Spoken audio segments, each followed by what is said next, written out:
Hi hello மக்களே, நீங்கள் பார்த்துருக்குது இன்றைய ரசிகர் நாளைய கதாநாயகன். நான் உங்கள் குரு ஜனா டப்ஸ். இன்றைக்கி நம்ம எதை பற்றி பார்க்க போகிறோம்னா, நடந்து முடிஞ்ச 4th test India vs Australia match பற்றி தான் பார்க்க போகிறோம். வாங்க வீடியோக்குள்ள போகலாம்.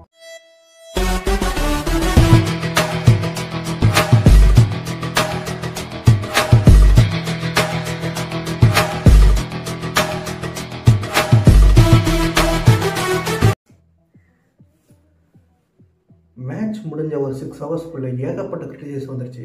அதாவது பெரிய பெரிய டாப் லெஜண்ட், அதாவது இந்தியன் டீமில் விளையாண்டு ரிட்டையர் ஆன ஓய்வு பெற்ற நிறைய விதமான ஸ்டார்ஸ் கிட்ட பெரிய பெரிய வார்த்தைகளோட விமர்சனங்கள் வந்துருச்சு. அதாவது என்ன கேம், அவங்க வின்னுக்கே போகலை, அவங்க ட்ராவை நோக்கி தான் போயிருக்காங்க. ட்ராவை நோக்கி போகும்போது ட்ரா பண்ண முடியாது, வின்னை நோக்கி போய் அதுக்கப்புறம் தான் ட்ரா பண்ண முடியும். போகும்போதே நான் ட்ரா தான் ஆட போகிறேன், நான் ஆட போகிறதில்ல அப்படின்னு போனால், உங்கள் ஷார்ட்ஸ் ஆட போகிறதில்லன்னு போனால் நீங்கள் தோற்று தான் போவீங்க. நிறைய உங்களை கிரிட்டிசைஸ் பார்த்துட்டோம்.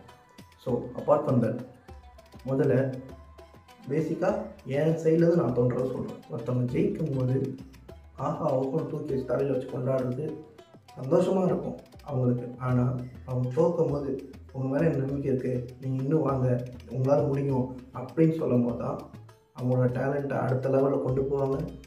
நிறைய விதமான சக்ஸஸ் அவங்க பார்க்க முடியும். நம்மளுக்கும் சந்தோஷமாக இருக்கும். எல்லாருக்குமே டிஸப்பாயின்மெண்ட் தான். இந்த நியூ இயர் இந்தியா ஜெயிச்சிருக்கோம் அப்படின்னு நினச்சிருப்பாங்க.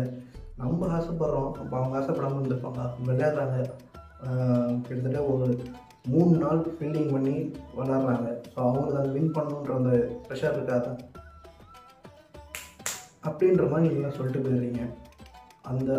இந்த வீடியோஸ் அவங்க பார்ப்பாங்களோ பார்க்க போகிறது இல்லையோ, ஆனால் ப்ரெஸ் பீப்புள்கிட்ட பேசுகிறது, ஒரு சேனலில் நீங்கள் சொல்கிறது, பெரிய பெரிய லெஜண்ட் பேசுகிறத கண்டிப்பாக அவங்க பார்ப்பாங்க. அப்படி இருக்கும்போது நீங்கள் இப்படின்னு சொல்லிட்டு போயிடுறீங்க. அது அவங்களுக்கு எவ்வளோ ஹெல்ப்ஃபுல்லாக இருக்கும் அப்படின்னு ஒரு செகண்ட் யோசிச்சிங்கன்னா மேபி இந்த மாதிரி பேசியிருக்க மாட்டீங்களோ அப்படின்றது தெரியல. உங்களோட ஆதங்கம் புரியுது. ஆனால் அங்கே விளையாண்டுருக்காங்க, இப்போ களத்தில் நிற்கிறாங்க.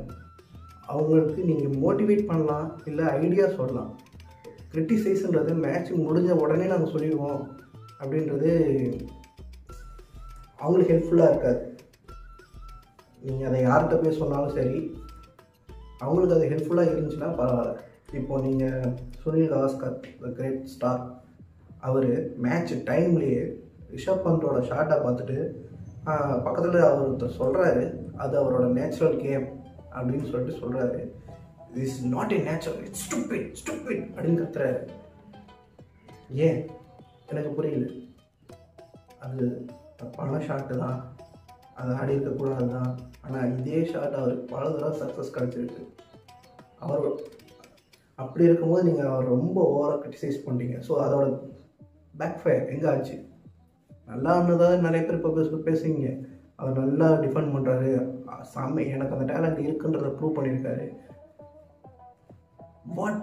அதனால என்ன? 75% ஸ்ட்ரைக் ரேட், 75 ஸ்ட்ரைக் ரேட்டில் ஆடிட்டு இருந்த ரிஷப் பந்த், அதாவது ஃபர்ஸ்ட் இன்னிங்ஸ் 4th டெஸ்ட்டில் ஃபர்ஸ்ட் இன்னிங்ஸில் 37 பாலுக்கு 28 ரன் அடிச்சிருக்காரு. நீங்கள் எல்லாம் கிரிட்டிசைஸ் பண்ணனால அதோட பேக் ஃபயர் என்ன ஆச்சுன்னா, 104 பாலுக்கு 30 ரன் அடிச்சிருக்காரு. இதில் 28 ஸ்ட்ரைக் ரேட். அவரோட நேச்சுரல் கேம் எங்கே போச்சு? சரி, இப்போ அதனால் நிறையா ஸ்கோர் பண்ண முடிஞ்சுதான். ஸ்ட்ரைக் ரேட் குறைஞ்சிச்சு, ஓகே. டெஸ்ட்டுக்கு இந்த ஸ்ட்ரைக் ரேட் போதும், நீங்கள் அடுத்த பாயிண்ட் வருவீங்க, சரி ஓகே. ரன் இன்னும் கெட்டபிளாக ஆகலையே. நல்ல, அதாவது நீங்கள் சொன்னது பாயிண்ட் என்னமோ கரெக்டு. உனக்கு ஃப்ளோவில் ரன் வந்துக்கிட்டே இருக்குது, அப்புறம் எதுக்கு இந்த ஷாட்டை அப்படின்னு நீங்கள் சொல்கிறீங்க, ஓகே. அதனால நீங்கள் கிரிட்டிசைஸ் பண்ணதாகவே இருக்கட்டும். ரன் வந்துருச்சு அடுத்த இன்னிங்ஸில், நீங்கள் சொன்னீங்கன்னு திருத்திக்கிட்டாரு. அந்த மாதிரி ஷாட் ஆடவே இல்லை. ஒரு ஷாட் சரி இவ்வளோ தூரம் போயிடுச்சு. மேபி அந்த ட்ரிங்க்ஸ் பிரேக்கு அப்புறம் அவங்க சொல்லியிருப்பாங்க கொஞ்சம் தூரம் அடிச்சாருங்கன்னு, அதனால அடிக்க போய் மாட்டிக்கிட்டார். அதுவும் இல்லாமல் ஒரு ஷார்ட் பால் பார்த்தோன்னே அவர் ஆசை வந்துச்சு, இந்த பால் அடிச்சிடலாமான்ட்டு. பட் கிரவுண்ட் பெருசு, அவரோட லக் கிடைக்காது. இந்த மேட்ச் ஃபுல்லாகவே லக் பேசிஸில் நம்மளுக்கு கொஞ்சம் போயிடுச்சு. டேலண்ட் பேசிஸில் எந்த பிரச்சனையும் கிடையாது என்னை பொறுத்த வரைக்கும். ஓகே, நம்ம ஆர்டர் மாற்றிக்கிட்டே நீங்கள் கேஎல் ராகுலுக்கு, அதனால் அவருக்கு அந்த ஃப்ளோ போயிடுச்சுன்னு சொல்கிறீங்க, அதை நான் அக்செப்ட் பண்ணிக்கிறேன். நம்பர் 5 போனனால தான் ரோஹித் சர்மா ஆடலை அப்படின்னு சில பேர் கிரிட்டிசைஸ் பண்ணதுனால தான் அவர் நம்பர் 1 ஆடுறார். அதுதான் ஸ்டேட் பாயிண்ட். அதுதான் நம்பர் 4, 5 அவர் ஆட முடியல. அவர் நம்பர் 1 போயிருந்தால் ஃபயர் ப்ளே பண்ணிவிட்டு அவுட் ஆகிருப்பார் அப்படின்னு சொன்ன அவங்க ப்ரெஷர்னால தான் அவர் நம்பர் 1 போனார். பட் ஆட முடியல. அதுக்குன்னு நேற்று ஒரு ஸ்டார் சம்மந்தப்பட்ட சில பேர்லாம் பேசிக்கிறாங்க. ரோஹித் சர்மா ரிட்டையர் ஆகிடலாம், விராட் கோலி ரிட்டையர் ஆகிடலாம் அப்படின்ட்டு. ஏங்க ஒருத்தங்க அடிக்கலைனாலே ரிட்டையர்மெண்ட்டா? புதுசாக இருக்குல்ல, ரொம்பவே இதாக இருக்குது. அடிக்கலைனாலே ரிட்டையர்மெண்ட்னா ஒவ்வொரு மேட்ச்லேயும் நிறைய பேர் ரிட்டையர் ஆகிட்டாங்க, புது புது பிளேயர் வந்துக்கிட்டே இருப்பாங்க. சரி, ஒரு மேட்சா விராட் கோலி தொடர்ந்து அதே ஷாட் ஆடி அவுட் ஆகிட்டு போயிட்டுருக்காரு. ஆமாம், அவுட் ஆகிட்டு போயிட்டுருக்காரு. அவருக்குன்னு ஒரு ஸ்டைல் இருக்குது. அவர் ஈகோ எது ஹேட் ஆகுதோ அதுதான். இதே விராட் கோலிக்கிட்ட எத்தனை பேர் கிரிட்டிசைஸுங்க. ஸ்பின் பவுலர்னால் அவர் ஆட மாட்டார், ஸ்பின்னுனாலே அவர் ஆட மாட்டார். அதை என்ன பண்ணார்? அதுக்குன்னு இப்போ லாஸ்ட் பால் ஸ்பின் ஓவர்னா அடுத்த ஓவர் ஸ்பின் வரப்போதா, இந்த பால் வந்து 2 ரன் வரட்டி ஆடவே இல்லை அப்படின்னு விட்டுறாரா? நான் ஒரு ரன் ஓடுவேன், அடுத்த ஸ்பின் ஓவரை நான் அட்டாக் பண்ணுவேன் அப்படின்னு அந்த ஸ்லாக் ஷாட்லாம் அவர் வந்து கற்றுக்கிட்டாரு. அந்த ஷாட் அவர் ஆட மாட்டார், அவரோட நேச்சுரல் கேம் அது கிடையாது. நான் ஸ்பின் ஆடுவேன், அதுக்கு என்ன பண்ணணுமோ அந்த ஷாட் அவர் கொண்டு வந்தார், க்ரியேட் பண்ணார். ஸோ அவரோட ஃபைட்டிங் ஸ்பிரிட் அதுதான். இப்போ அவர் அந்த கவர் டிரைவுக்கு ஆசைப்படுறாரு. எதுக்கு? தமிழ் கமெண்டேட்டர் நல்ல ஒரு விஷயத்த நோட் பண்ணிங்கன்னா, பார்க்குற ஆடியன்ஸ் சொல்கிறேன், அவங்க நோட் பண்ண மாட்டாங்க. அவங்க அந்த டைமில் என்ன தோணுதோ அதை பேசுவாங்க. ஏன்னா அவங்களுக்கு வந்து யோசித்து பேசுகிறவங்களுக்கு அந்த டைம் கிடையாது. மேட்ச் போகிற அந்த டைம்குள்ளே பேசிக்கிட்டே இருக்கணும். ஸோ அந்த டைமில் அவங்களால அதை திங்க் பண்ண முடியாது. நம்ம திங்க் பண்ணலாங்க. தமிழ் கமெண்ட்ரி பார்க்குற தமிழ் ரசிகர்கள் அத்தனை பேருக்கும் ஒரு விஷயம் சொல்கிறேன். விராட் கோலி கவர் டைவில் ஒரு 4 போகுது, இதே கமெண்டேட்டர் என்ன சொல்லுவாங்க? ஆஹா, கவர் டிரைவில் 4 போயிடுச்சு, விராட் கோலி ஃபார்ம் வந்துட்டாருன்றது இதுதான் அத்தாச்சு அப்படின்னு சொல்லுவாங்க. ஆனால் இப்போ என்ன நடக்குது? ஏங்க இன்னும் அந்த கவர் டிரைவ் போகிறீங்க? எத்தனை போனாலும் அந்த 4th ஸ்டெம்பு 7th ஸ்டெம்பில் போய் அவுட் ஆகுறீங்க நீங்கள். அப்படி இப்படின்னு ஏகப்பட்ட கிரிட்டிசைஸ் பண்ணுறீங்க. அவர் அந்த கவர் டிரைவுக்கு போகிறதுக்கு காரணமே நீங்கள் சொல்கிற அதே பாயிண்ட் ஆஃப் வியூ தான். ஒரு 4 போயிடுச்சு அப்படின்னா, ஆஹா இவன் ஃபார்முக்கு வந்துட்டா, இதுக்கப்புறம் இந்த பாலை போட விட, அந்த ஆஃப் சைட் பால் நீ போகிறத நிப்பாட்டணுன்னு தான் அவர் அதை ட்ரை பண்ணுறாரு. அது எப்போ சக்ஸஸ் ஆகும்? ஓப்பனிங் ஓரளவுக்கு ஸ்டாண்ட் கொடுத்துட்டாங்கன்னா, இப்போது இதே ஆஸ்திரேலியா டூரில் பெர்த்தில் அவர் 100 அடித்தார். அப்போ என்ன நினச்சி, ஓப்பனிங் நல்லா ஸ்ட்ராங்காக நின்று ஆடி கொடுத்தாங்க, பாலை தேய்ச்சி கொடுத்துட்டாங்க.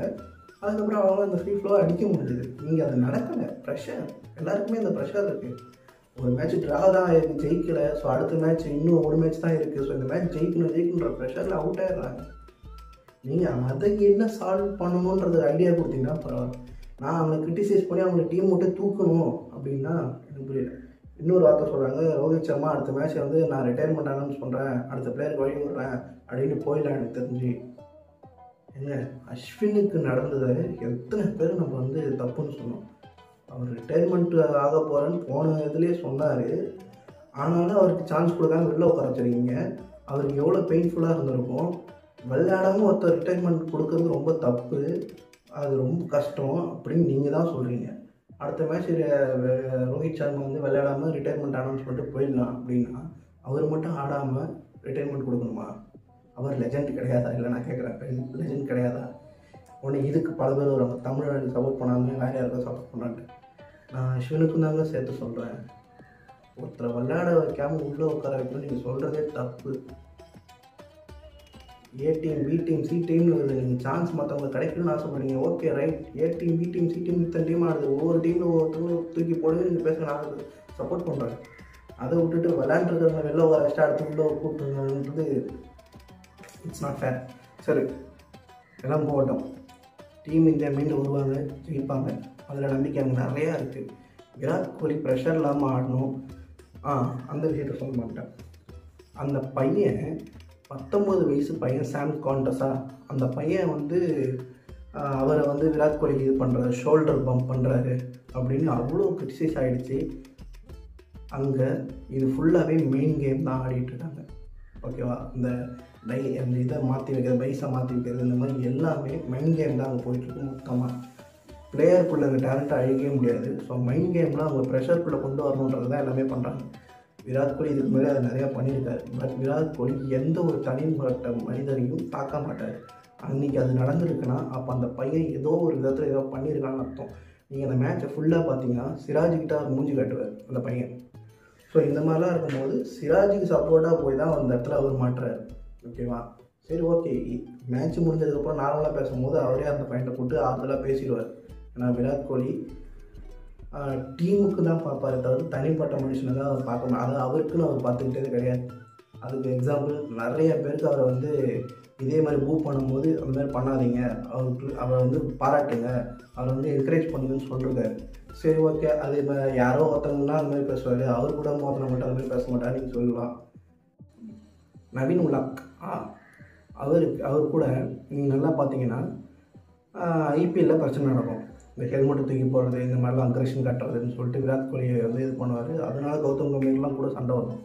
ஸோ அந்த இடத்துல இருந்து விராட் கோலிக்கிட்ட அவன் பிரச்சனை பண்ணுறான்னு சொல்லிட்டு இந்தியாவுக்கு மேட்ச் ஆகும்போது அவ்வளோ பூ சத்தம் கேட்டிருக்கோம். பூன்னு அவர் வந்து ரொம்ப டிஸ்கரேஜ் பண்ணிட்டு இருந்தாங்க. அப்போது விடுங்க, இந்த மாதிரி பண்ணாதீங்கன்னு சொல்லி கட்டி பிடிச்சிட்டு போவார். அது யார் கூட சண்டை நடந்ததுக்கு யார் அவர் வந்து விட்டு கொடுத்தாரு? அவர் எல்லாருக்கும் கொடுக்குற ரெஸ்பெக்ட் அவர் கொடுப்பார். ஏன்னா அவர் லெஜண்ட் விராட் கோலி. இப்போது சச்சினோட இடத்துக்கு அவர் வந்துட்டார். இத்தனை நாளாக ரொம்ப பெருமையாக பேசணும். ஆனால் சச்சினுக்கு இந்த மாதிரி பிரச்சனை வந்ததே கிடையாது. விராட் கோலி இந்த பிரச்சனை நிறையா தடவை வருது. ஏன் அந்த விஷயத்தை நோட் பண்ணிங்களா? சச்சின் ரொம்ப காம். அவர் எத்தனையோ இடத்துல 100 அடிக்க வேண்டிய இடத்துல 99, 96 வரும்போது தப்பான அம்பையரிங்னால, அதாவது ஜட்ஜ்மெண்ட்னால அவர் அவுட்டுன்னு சொல்லிட்டு அது சொல்லுவாங்க. ஆனால் அது அவுட்டே கிடையாது. ஆனால் அவர் சண்டை போட மாட்டார் அப்படின்ட்டு போயிடுவார். ஸோ அவர் அந்த மாதிரி சண்டை போடுற கேரக்டர் அவர் கிடையாது. அவர் இந்த டோட்டல் அவர் லைஃப் டைம் அந்த கிரிக்கெட் இது மேட்சஸ்லேயே பார்த்தீங்கன்னா 1 or 2 times தான் அவரோட அந்த ஆங்கிரி எக்ஸ்பிரஷனே காட்டியிருப்பார் சச்சின். ஆனால் விராட் கோலி அப்படி கிடையாது. மேட்ச்சுக்கு அந்த அக்ரெஷனை காட்டுற ஒரு கேரக்டர்.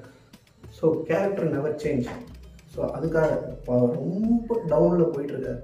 அவரை நீங்கள் என்கரேஜ் பண்ணுங்க மேலே வைக்க பாருங்க தவிர்த்து அவரை டிஸ்கரேஜ் பண்ணி போ அப்படின்னு சொல்கிறது எந்த விதத்தில் கரெக்டுன்னு எனக்கு தோணுது.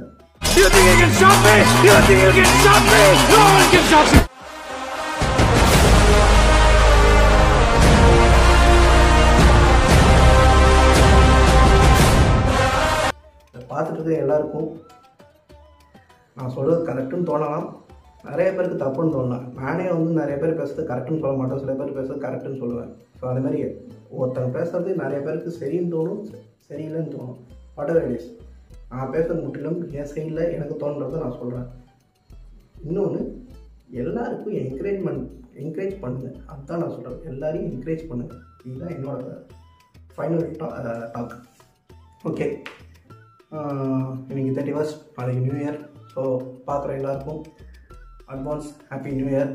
நியூ இயர் சிறப்பாக இருக்கட்டும். இந்தியாவுக்கும் டீம் இந்தியாவுக்கும் சிறப்பாக இருக்கும். அஸ்வின், நீங்கள் பெரிய டிசிஷன் எடுத்துட்டீங்க. உங்களுக்கும் இந்த நியூ இயர் நல்லா சிறப்பாக போகும். நன்றி, வணக்கம். தேங்க்யூ நண்பா, நம்பீஸ்.